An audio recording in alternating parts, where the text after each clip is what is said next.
Big business benefiting ahead of the American middle class under a Republican would-be president. Who could have ever imagined that? For more on that, let's turn to Margaret Carlson, political columnist at Bloomberg News and Washington editor of The Week magazine. Margaret, good evening. Good evening, Keith. All right, for a candidate who is trying to belie this notion that he represents 4 more years of the current administration, the Bush-Cheney policies, is a mortgage bailout plan that bails out mortgage lenders and passes the loss on to the taxpayers an odd way to try to show this? Well, McCain should be kept away from the financial mess. There are so many victims, and I don't mean to belittle any of the pain that normal Americans are feeling, but the biggest victim of the financial crisis has been John McCain. From the very beginning, he has behaved as the Obama campaign says, and I don't need to repeat their talking points, but the only word for it is erratically. He's has to race to Washington. He's suspending his campaign, but he spends another 20 hours in New York. Then he comes, he shows up, and then he goes, and by the way, he phones it in. He's not been able to take any advantage in showing that he's presidential throughout this whole thing. And now he comes up with a plan, by the way, that Bush and Cheney wouldn't touch because it's too much, or I guess Bush would because he turned in certainly to a big spender. But within the debate the other night, Keith, McCain's talking about cutting spending, and then within the same hour and a half, he's talking about a huge, enormous new program. And the other thing is, don't get me started, is that people want to punish somebody.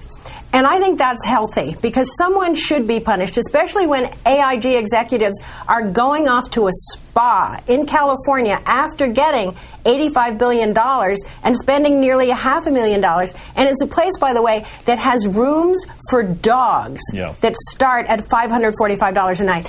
The mortgage lenders should be punished. They shouldn't be rewarded as they will be by this McCain plan. But there's no reason to punish the dogs.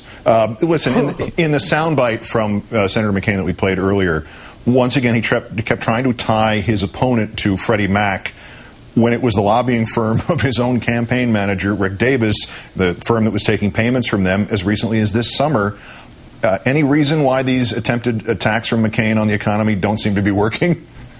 Well, because he doesn't have clean hands. By the way, a lot of people have dirty hands in Washington on both sides of the aisle with Fannie and Freddie, but nobody has been more implicated than Rick Davis, his campaign chairman or manager, whatever his title is now, because he was being paid up until a month ago at the firm he's still an officer of. So either McCain didn't know the mechanics behind it, or he just going to keep going on saying that it's the Democrats are to blame for it, when his own party and his own campaign manager is as implicated as anybody.